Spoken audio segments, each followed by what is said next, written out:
সাত কলেজের শিক্ষার্থীদের আন্দোলন যেন শেষই হচ্ছিল না। বিক্ষোভের পর বিক্ষোভ, যা সংঘাত পর্যন্ত গড়িয়েছে অনেকবার। তবে এবার ঢাকা বিশ্ববিদ্যালয়ের অধিভুক্ত সরকারি সাত কলেজের জন্য নতুন বিশ্ববিদ্যালয় প্রতিষ্ঠার সিদ্ধান্ত চূড়ান্ত হয়েছে। নতুন এই বিশ্ববিদ্যালয়ের নাম হবে ঢাকা সেন্ট্রাল ইউনিভার্সিটি।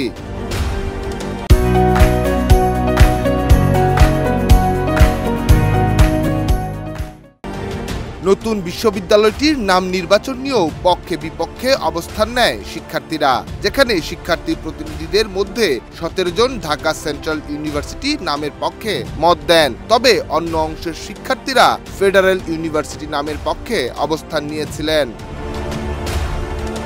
ঢাকা কলেজের পুরনো নাম ছিল ঢাকা সেন্ট্রাল কলেজ, তাই একই ধরনের নাম হলে বিভ্রান্তি তৈরির কারণ দেখিয়ে বিপক্ষে অবস্থান নেয় অন্য শিক্ষার্থী প্রতিনিধিরা।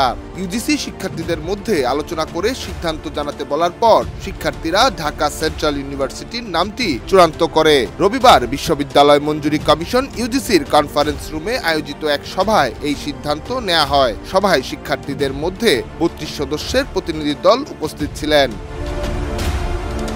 নিহার সরকার, অঙ্কুর, ডেস্ক রিপোর্ট, দেশ রূপান্তর।